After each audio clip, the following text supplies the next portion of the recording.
Olá, meus queridos alunos, vamos para mais uma semana. Essa semana já linka o final de junho com o início de julho. Mais esperança para o futuro. Desenterre tudo aquilo que é bom em você, para que você tenha um bom futuro aí. Estamos mais de 90 dias em quarentena e vamos continuar guerreiros.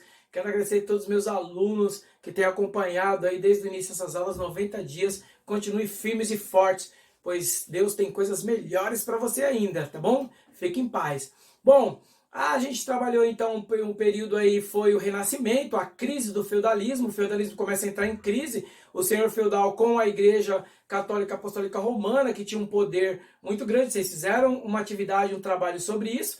E aí vimos então o Renascimento, os renascentistas, ou seja, já da parte da burguesia, que eram comerciantes, começam a buscar uma ideia de voltar à origem do conhecimento e da liberdade que se tinha greco-romano, né, e na Grécia e em Roma. Então ali começa uma luta aí contra a Igreja Católica, contra o clero e contra o senhor feudal. Eles acabam criando algumas invenções, isso vai ter então excedente de alimentos, eles começam a trocar esses alimentos, esses servos, e ali nascem então os burgos, dos burgos, que eram feiras, nascem os burgueses, que eram os comerciantes, e acaba surgindo uma nova classe. Essa classe agora começa a comprar e buscar conhecimento, e aí os renascentistas se fortalecem com essa característica na cultura, na arte e na ciência, né? Então falamos um pouco sobre isso. Até é bom lembrar aí dos Tartarugas Ninja, né? O criador dos Tartarugas Ninjas homenageou os renascentistas, Rafael, Michelangelo, Donatello e Leonardo, né? Então uma homenagem aos renascentistas aí de grande importância.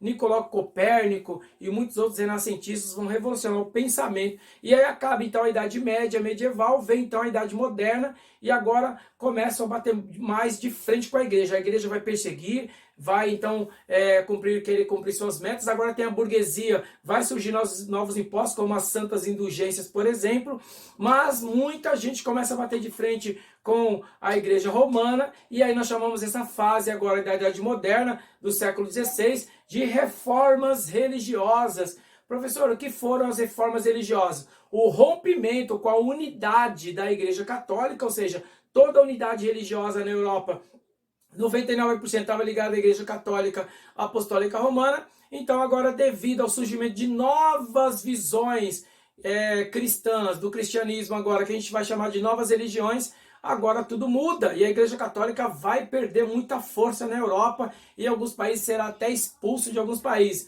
Então eu vou falar para vocês das três principais ramificações que surgem aí desse novo cristianismo, dessa reforma.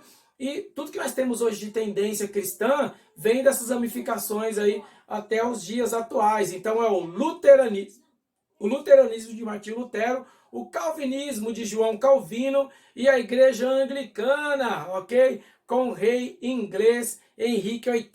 Vamos ver então um pouco sobre esse assunto aí. Bom, causa das reformas, então, havia alguns problemas na igreja, né, no poder da igreja católica. Os papas, havia diversos problemas nesse poder religioso que tinha na Europa. Havia um abuso e um despreparo do clero em administrar todo esse processo. Já havia, então, os renascentistas e a população já da burguesia batendo de frente com a igreja. Havia então os estados nacionais, está formando os estados agora, o absolutismo batendo de frente com o poder espiritual, a gente vai chamar de poder temporal, os estados nacionais, e o poder espiritual, que era a igreja católica. Então um batendo de frente com o outro ali. E a nobreza, né? Havia também o interesse da nobreza e da burguesia nas terras da igreja. Como Roma havia constituído, alguns historiadores chamam até a igreja católica de senhora feudal, de tanta terra que ela tinha na Europa. Essas terras também havia um desejo muito grande aí da nobreza e também, principalmente, da burguesia em ter essas terras, né? Então, e o afastamento, né? Agora a idade moderna, o conhecimento na arte, na cultura, na ciência está desenvolvendo, as ideias da racionalidade têm se fortalecido cada vez mais. Então agora começa a surgir uma nova mentalidade, começa a afastar dessa mentalidade do catolicismo para uma mentalidade mais burguesa, que seria o humanismo e o individualismo, que nós já falamos em outras aulas. Agora o homem, todo estudo, a literatura, poesia, toda a base agora vai ser o homem. E também outra característica bem importante que vai surgir aqui, também entra no lado negativo, é o individualismo, né? Cada um agora se preocupa com si. Então começa a mudar, aí a igreja precisava reestruturar. A igreja também vai criar muitas coisas para poder consumir e poder se tornar poderosa. Com a burguesia, a igreja também começa a se fortalecer aí, preocupada com isso. Por exemplo, objetos simônicos vão se fortalecer cada vez mais na igreja nesse período. Professor, o que seria objetos simônicos? Todos nós seres humanos, 100%, né, nós gostamos de objetos místicos, objetos sagrados. Eu já vi pessoas se autodeclarar céticos ou ateus com uma pedrinha do equilíbrio, acredita em signos, né? É um negócio muito doido, ou tem ali alguma coisa enrolada no corpo, amarrado, ou tem alguma referência ali mística, né? Então é forte, o ser humano tem essa tendência de se apegar a objetos místicos. Só que a Bíblia, ela abomina objetos místicos. Como assim, professor? Se Jesus pegou o barro lá e passou nos olhos do cego, e ele cuspiu, ele fez uma melequinha e colocou nos olhos, e o cego enxergou. Mas você não viu ninguém depois indo lá e comprando aquele barro ou levando o barro para casa, como se o barro fosse o poder, como se o barro tivesse sido consagrado ali, né? Então você não vê isso na Bíblia em nenhum momento. Esse simbolismo que Jesus vai usar ali não era um simbolismo comercial e nem místico, da forma que as pessoas, ninguém ali estava vendendo barro. Mas agora a igreja, vendo o aumento da burguesia, começa então a vender objetos simônicos, tanto que eles vão conseguir depois terminar de construir o Vaticano na época, boa parte com esse dinheiro. Então assim, terço, escapulário, né? Você coloca lá e te protege para onde você vai. Eu espero que vocês entendam que não é uma crítica à religião, ao que você vive, mas é um questionamento aqui para que você possa também refletir sobre isso, mas é apenas uma aula de história. Então se vendia muito, por exemplo, eles vendiam, a Bíblia fala que tinha uma passagem que Jesus entra na cidade de Belém montado num burrinho, que tem toda uma ideia espiritual sobre isso, né? Profética. Eles vendiam um pedacinho do osso da pata desse jumento em toda a Europa. Meu, o jumentinho tem 4 patas, como é que tem mais de 1 milhão de ossinhos? Então as pessoas começam a questionar isso. Outra também grande sacada da igreja para poder ter arrecadação foi a ideia também das santas indulgências. Tudo era pago. Eu vou então me confessar, paga. Vou ter o pecado perdoado, paga, né? Então eu vou fazer ali uma promessa, eu tenho que pagar. Isso é bíblico, Gilmar? Claro que não, não existe nada na Bíblia sobre isso, né? Ela fala sobre a ideia da graça, né? Tudo permitido. Jesus foi o sacrifício, mas é muito comum em muitas religiões no mundo todo ter essas coisas com seus deuses de pagar, mas no cristianismo não vai existir. Mas como havia uma mistura religiosa com os mitos e com as religiões pagãs romanas, então eles levam isso para a igreja católica e até hoje você vê muita gente pagando promessas, né? Como se tivesse uma troca com Deus ali. Então isso também vai ser muito forte. Tudo era pago. Alguns historiadores colocam que eles tinham um livro preto, né? Chegou até no Brasil esse livro também, onde você comprava tantos alqueires de terra no céu, né? Então a igreja havia uma exploração. Então esse despreparo e o abuso do clero estava muito grande na Europa, e agora com as ideias renascentistas, e agora se fortalecendo novos pensamentos aí de liberdade da Bíblia, tudo isso começa a ser questionados, né? Então, alguns conceitos básicos, né, dessa reforma. Bater de frente contra a igreja sobre isso. Fora o que vocês já fizeram o trabalho aí, que deve ter alguém colocado um pouco, que era também a Santa Inquisição. Todo mundo que era contra a igreja era julgado e condenado. E você sabe o que é interessante? Que parece que, por exemplo, nossa, a igreja era má, ela que era bruxa, porque matava as pessoas queimadas. Mas era um uso da má interpretação da Bíblia, como usam até hoje má interpretação da Bíblia. Por isso que a Bíblia fala, conhece a Bíblia. O homem por falta de conhecimento, né? Você precisa conhecer aquilo que você está buscando. Ou dê um culto a Deus racional, como Deus fala lá. A gente precisa entender o que a gente está fazendo. Senão acaba sendo enganado, e até hoje ainda existe fortemente essas discussões. Então, qual que é a ideia? No Novo Testamento fala sobre que o Espírito Santo, ele é purificador. Ele é o único que muda o caráter do homem e automaticamente vai te dar santidade e levar para o céu.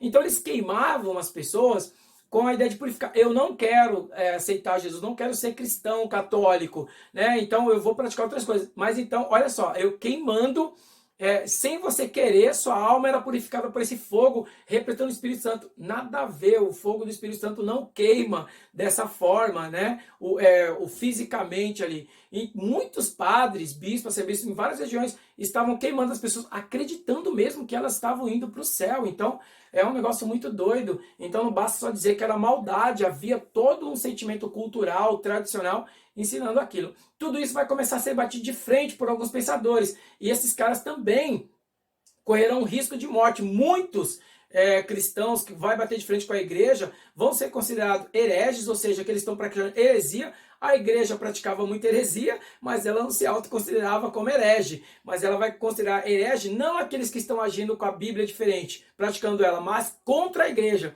Tanto que tinha um lema: quem é contra a igreja é contra Deus. Caraca, muita gente morria de medo de ir contra a igreja, mesmo ela totalmente despreparada, totalmente errada, usando de abusos, e indo contra Deus. Era um tema que até hoje isso ainda é muito discutido, né?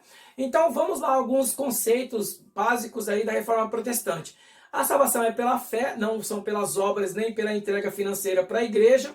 A Bíblia é a única fonte de fé e de livre interpretação, ou seja, quem buscar a Deus, quem lê o véu for rasgado, ele vai achar Deus, ele vai encontrar Deus. Então é livre interpretação e a fé também. E aí o luteranismo e os anabatistas, então, que são os rebatizados, porque também vão rever essa concepção do batismo, dentre eles o Thomas Müntzer aqui vai falar um pouco sobre isso. Vai ter as várias revoltas camponesas contra essa servidão, uma busca de igualdade social, partilha de bens e tal, então porque havia uma desigualdade muito grande até dentro das concepções religiosas, um reconhecimento da predestinação absoluta através do trabalho, que aí a gente vai falar um pouco sobre isso, que está ligado a João Calvino, o calvinismo vai fortalecer essa ideia, a gente vai falar um pouco sobre isso. Beleza?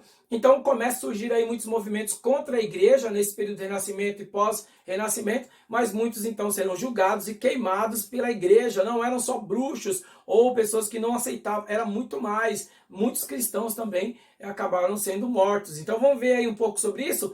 Por que Lutero não vai morrer? Vamos entender isso. Então tá aqui o luteranismo, Martinho Lutero na Alemanha, 1517, né, início do século XVI aí. Então, em 1530, aí, Lutero começa a divulgar as suas principais teses. Ele era um monge estudante para ser padre, e ele começa a traduzir a Bíblia do latim para o alemão, e percebe que boa parte do que a igreja praticava não era bíblico, era uma heresia bíblica. Então, ele começa a escrever e bater de frente com a igreja. Ele acaba sendo perseguido, mas a Alemanha nesse período era com forma de principados. Havia um rei, mas havia príncipes que organizavam toda a Alemanha, que era muito grande. Ela ainda não era um país ainda formado. Então havia o que a gente chama de principados, né? Príncipes ou condados, ducados, como alguns chamam. Então estava dividido. E esses príncipes começam a ficar a perceber as falas, né? Os escritos de Lutero, e vai defender Lutero. Lutero acaba sendo preso pela igreja, ele vai ser julgado, mas o príncipe não vai deixar ele ser morto pela fogueira, vai protegê-lo, ele vai acabar fugindo para essa região do Castelo do Príncipe, ele vai ser protegido, e ali, enquanto ele está ali preso ali naquela quarentena, ele começa a escrever essas teses que vai mudar a Europa e que vai mudar o mundo, que tem influências até os dias atuais, influências religiosas nas nossas vidas. Vamos lá, o que Lutero então pensou mudando aí? A salvação é pela fé e não pelas obras, né? Então é pela fé, você precisa ter fé no batismo, etc. Presença da verdade somente na Bíblia. Extinção do clero regular, aquela ordem religiosa estatal que não movimenta, né, que não separa. Então essa ideia, não tinha mais essa hierarquia, qualquer um poderia estudar e chegar a ser um sacerdote ali. Começa uma outra pegada sobre essa ideia dessa ordem. Para chegar a papa, precisaria ser padre, toda aquela organização. Não havia isso ainda na igreja católica. Qualquer um poderia ser padre, bastava ele ser da elite. Então ainda não tinha essa hierarquia. Vai ter agora, depois que a gente vai falar aqui do Concílio de Trento, tá bom? Livre interpretação da Bíblia, sem a necessidade de pregadores, padres ou outros intermediários. Então qualquer um, a Bíblia estava sendo traduzida para o alemão e qualquer um poderia ter acesso, como é até hoje um resgate aí de Lutero aos escritos bíblicos até os dias atuais. Eliminação das tradições e rituais de cultos religiosos, né? Toda aquela eliminação, aquela base da igreja que muitas vezes estava misturado com deuses pagãos lá, então acabava tendo... Só para vocês terem uma ideia, a gente fala hoje meu lar, nossos lares, né? A lar, a família. Lares e lar eram deuses pagãos romanos que recebiam oferendas em lugares, que a gente chama cruzamentos, aqueles cruzamentos, né? De vias, você passava e você via sacrifício muito parecido com de algumas religiões aqui no Brasil, mas era bem diferente a ideia, mas havia ali sacrifícios, né, colocado ali em bandejas para os deuses lares, e hoje a gente usa a palavra lar como se fosse uma coisa comum, uma coisa normal para nós, como a concepção da família, mas eram homens e mulheres que faziam sacrifícios ali, oferendas para o Deus lar, o Deus lares, que estava ligado à concepção família, tradição romana, e a gente usa esse termo até o dia atrás sem saber. Outra coisa também, o fim do celibato, outra sacada da igreja também, quem se tornava sacerdote da igreja não podia casar. E aí tem toda uma visão de Paulo para eles, que era melhor pregar o evangelho sem casar, mas não era só isso. Havia toda uma concepção política e econômica. Se o padre casasse, e quando ele morria, a herança de tudo que ele construiu ali para a igreja, tinha que dividir com a família, então isso era um problema. Então eles criaram o celibato, aí bem antes, século VIII mais ou menos, se fortalecia, e o Lutero vai questionar, porque Paulo na Bíblia vai dizer, quem se aguenta vai sem casar e vai pregar o evangelho. Quem não se aguenta, case-se e vai pregar. E é bom ir em dois e tal. Tem vários versículos fazendo essa referência. Então, Lutero vai usar isso também. Não há necessidade do celibato. A pessoa pode casar e ser um ministro da palavra, um missionário e poder pregar no mundo todo. Toda a base do cristianismo atual tem essa base de Lutero, tá bom? Proibição do uso de imagens na igreja. Algumas igrejas luteranas até têm ainda o vitral assim cheio de imagens, tal, mas não há adoração, não há veneração nenhuma. Então ele também vai tirar isso, porque o próprio Paulo lá diz o seguinte, quando eu morrer não me adorem, adorem apenas o Cristo. Ele é o único intermediário entre Deus e o homem. Então Lutero vai usar essa base e a proibição dos de imagens também de adoração aos santos. Ok? O uso do alemão nos cultos religiosos, não há mais o latim. Só para você ter uma ideia, aqui no Brasil até 1915, as missas ainda eram rezadas em latim, de costas para as pessoas. Você pode ver que, não sei se ainda tem até hoje, precisa ir numa igreja católica para ver, mas havia um caderninho, assim, uma folha que você entrava e tinha toda a liturgia, como seria todo aquele culto ali, toda a missa. Né? Então você não precisava levar a Bíblia, e era tudo em latim. Né? Hoje já não é mais latim, mas ele também acaba com isso nesse período, então, do século XVI. Pode ser agora um culto totalmente em alemão. E a Eucaristia e o batismo, né? Agora como o único sacramento válido. O que é isso, professor, a Eucaristia e o batismo? Eucaristia é a tal da Santa Ceia. As igrejas cristãs não católicas, praticamente todas elas, neopentecostais, pentecostais, tradicionais, ortodoxas, né, tudo usa essa base da Santa Ceia, né, que é uma representação do corpo de Cristo. Então, a igreja chama de Eucaristia, um termo técnico aí, religioso. E o batismo agora muda, em vez de só a criança que não decide, porque a Bíblia fala que você tem que ter ali a maturidade, a racionalidade para decidir o caminho que você deve seguir. Né? Então, geralmente, as religiões cristãs que não são católicas romanas, elas vão ali a partir dos 10 anos, a criança já tem noção, já pode ser batizada. E é totalmente por imersão, ou seja, embaixo da água, como se fosse morte e ressurreição, não é só com um canequinho ali, então muda tudo também. Claro que para a igreja católica, o batismo não é só isso, o batismo é todo um processo, né? Então é o batismo, primeira comunhão, catequese, todo esse processo aí é a decisão de um batismo ali da criança.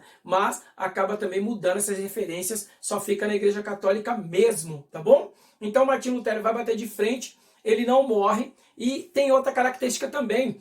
Ele vai falar sobre acúmulo de capital. Não era pecado acumular capital. Vocês lembram dos 7 pecados capitais? A igreja vai usar muito forte nesse período. Não existe pecadinho e pecadão, mas eles vão colocar isso como referência, né? O pecadinho e o pecadão. Então, 7 pecados capitais, luxúria, avareza e etc. Né? Então, não vai dar para falar sobre todos eles agora, porque é muito resumido, mas eu falo lá na explicação para vocês na aula.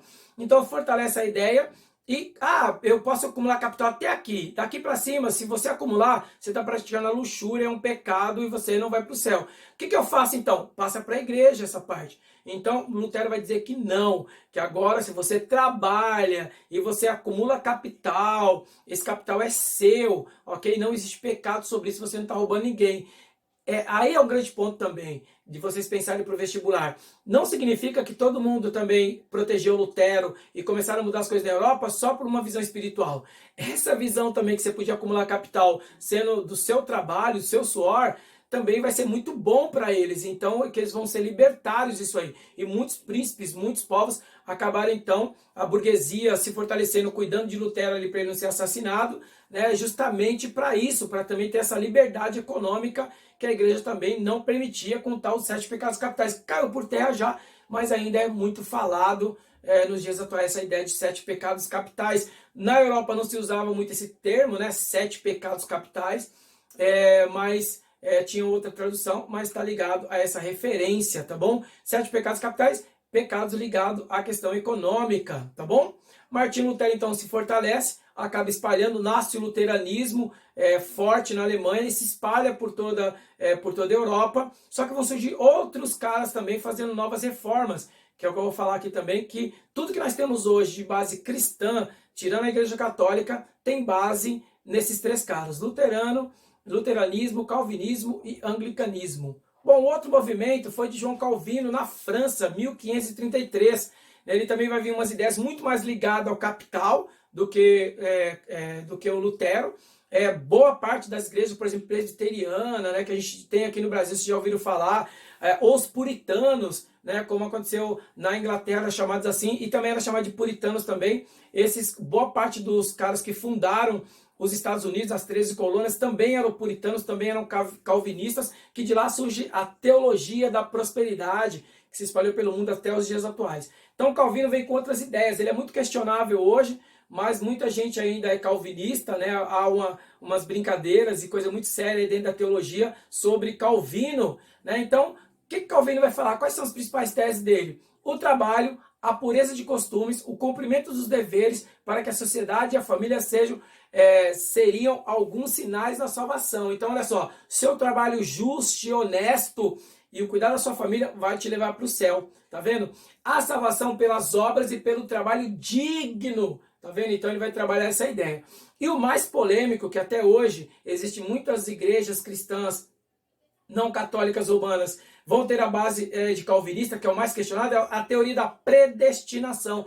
Nós já nascemos sabendo quem vai para o céu e quem vai para o inferno, já está decidido por Deus. Como a Bíblia fala que Deus já conhece você antes do ventre da sua mãe, conhece toda a quantidade de fio de cabelo que você tem, etc., conhece a sua história, etc., começa a surgir essas ideias da predestinação. Muitas ainda, até nos neopentecostais existem igrejas que usam muito a teoria da predestinação. Então ele fala que uma vez predestinado, já está decidido, você vai para o céu, vai para o inferno. E aí tem a grande questão, Calvino, como eu sei que eu vou para o céu? É simples, é só você estar bem de vida. Se você está rico, está bem financeiramente pelo seu trabalho, você vai para o céu. Poxa, mas eu sou pobre, vai para o inferno. E como eu posso fazer para mudar isso? Trabalha, vai trabalhando, constituindo, que você melhorando, ou seja, Deus está te liberando para que você vá para o céu. Cara, isso vai ganhar muito a burguesia. A burguesia vai usar muito essas teorias de Calvino, tanto na França quanto em outras regiões também da Europa,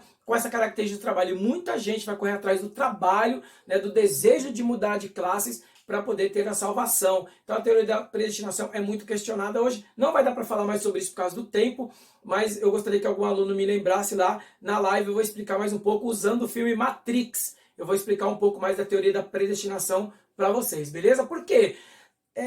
O grande problema da teoria da predestinação não é bíblico, né? Não tem um versículo falando sobre isso, mas ele entra em outro problema, que não está lá um versículo falando sobre isso, que todo mundo erra, né? Que é o tal do livre-arbítrio. Né? O livre-arbítrio não tem um versículo da Bíblia. O livre-arbítrio você consegue entender a partir da Bíblia, que é o que? A nossa liberdade. Ser humano, você adora a Deus se você quiser, conhece a Deus se você quiser. A busca é livre, né, sobre isso. É Ele que nos escolhe, não somos nós que escolhemos.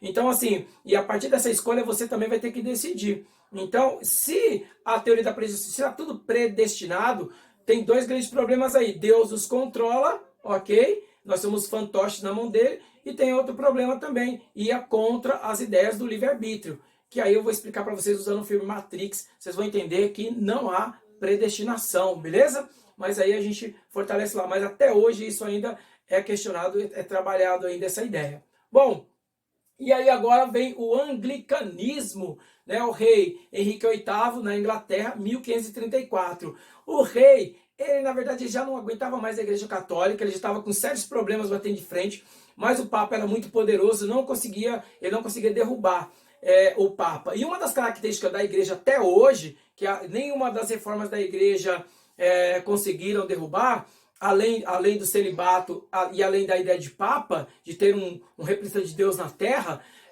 direto ali, um intermediário, um homem intermediário de Deus para os outros homens, a característica também do casamento, eles não aceitam desquite, não aceitam separação, eles não te casam de novo se você já foi casado um dia. E o Henrique VIII, muito esperto, vai usar isso como arma para bater de frente com a igreja. Ele queria separar da mulher Catarina de Aragão, que fez muita coisa com ele também com o governo inglês. Ele já não aguentava mais a Catarina de Aragão, ele queria separar e a igreja não permitia a separação. E ele vai usar esse artifício, esse argumento para bater de frente e expulsar a igreja de lá. E com as ideias de Calvino, ele vai usar as bases do calvinismo, ele então vai criar a igreja anglicana, né? E na igreja anglicana vai ter a concepção do desquite. Mas, Gilmar, como ele conseguiu na Bíblia? Na Bíblia, lá no Velho Testamento, tem um pequeno versículo que fala que Moisés, ele dá a carta do desquite para as pessoas se separarem. Por quê? Aí entra agora, não só bíblica, mas entra as histórias dos judeus.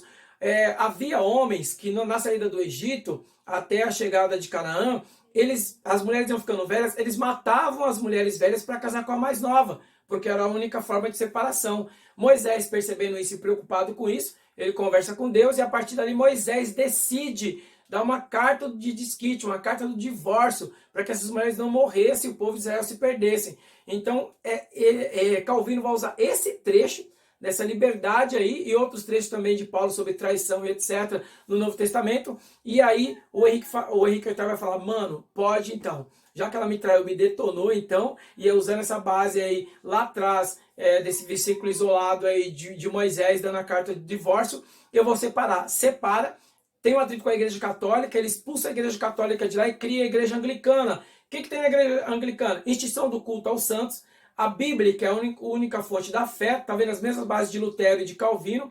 A salvação humana é pela fé e também pela predestinação, ou seja, com a base do calvinismo. Cristo será presente na Eucaristia em espírito, ou seja, Jesus é representado na Santa Ceia, a Eucaristia ligada à ceia, ao corpo, ao pão ali, tá bom? Manutenção de 2 sacramentos, o batismo e a Eucaristia, tá vendo? Ó? Então vai ter uma manutenção dessa forma, deles dar a hóstia lá, vai ficar muito diferente com a base, mais ou menos como são as outras igrejas cristãs no mundo hoje.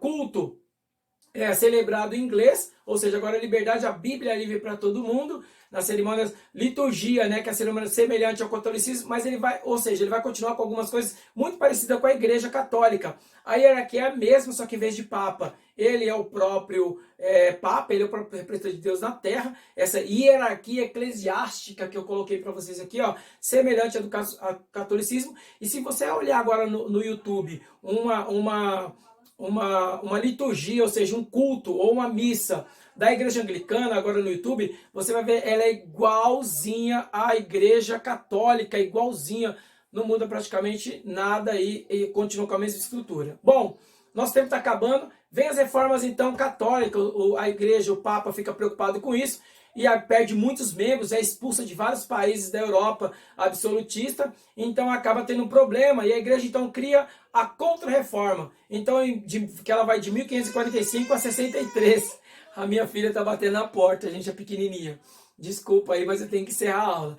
Então, o que a gente chama de Concílio de Trento, então a igreja vai mudar algumas coisas e vai afirmar outras. Então eu vou falar para vocês aqui, o Papa continua como representante de Deus na Terra, Papa significa pai italiano, ou seja, ele é o único intermediário de Deus e o homem na Terra, ok? Você pode ver que as pessoas têm uma loucura pelo Papa até hoje, quem é católico. Vai surgir os seminários, estudos de catequese, aí que vai surgir os jesuítas, para catequizar as pessoas e dar um ensino da Bíblia a partir da Igreja Católica Romana. E aí a grande saída deles, Portugal e Espanha, não rompe com a Igreja Católica, é onde eles vão vir para as grandes navegações, e junto vai trazer então a Igreja Católica. Por isso que o Brasil ele já é fundado ali no início da colonização com a Igreja Católica Romana, porque o Papa vai ter um investimento, uma parceria com Portugal e Espanha aí. vai proibir as santas indulgências, porque Martinho Lutero bateu de frente demais com eles, e eles vão acabar com as santas indulgências. Vai organizar a Companhia de Jesus, que é justamente sair pregando o evangelho pelo mundo nas grandes navegações, e uma reorganização do Tribunal da Santa Inquisição. Aqui também para de matar as pessoas na fogueira, vai vir uma outra visão, expulsar da igreja, etc., praticando charlatanismo, questionando charlatanismo, acusando de charlatanismo, de heresia, mas não vai ter mais a morte. E o último, para encerrar, eles vão criar o Index Librorum Prohibitorum. Professor, o que é isso? O índice de livros proibidos pela igreja que existe até hoje. Então a igreja, como muita gente começa a escrever contra a igreja católica nesse período agora do final da Idade Moderna para a Idade Contemporânea, a igreja vai proibir os católicos então de não ler, de não fazer essa leitura desses livros e de filmes também que vão surgir depois com o tempo. Só que acontece, tudo que é proibido é muito procurado e o que acontece, muitos livros acabaram sendo lidos aí por motivo dessa proibição. Naquela época, muitos vão ser proibidos, de renascentistas, de filósofos e até os dias atuais. E aí eu vou explicar um pouco para vocês, por exemplo, sobre Dom Brown, que ele criou um livro muito louco aqui, o Código da Vinci, e que ele foi proibido pela igreja. O que aconteceu? Se tornou um dos livros mais vendidos do mundo na época. Ele virou até filmes. Então a gente vai falar um pouco sobre isso lá na aula, eu explico melhor sobre o Index Librorum Prohibitorum. Professor, e a Igreja Católica parou só nesse Conselho de Trento, essa contra-reforma? Não, ela teve outras contra-reformas. A gente vai falar um pouco sobre isso lá na nossa aula, na live, lá pelo Teams. Beleza? Tenho que encerrar, acabou o nosso tempo. Não vai ter trabalho nenhum essa semana. Uou! Deixar vocês aí um pouco livres de trabalho, beleza? Bons ventos, fiquem com Deus. Até a próxima aula.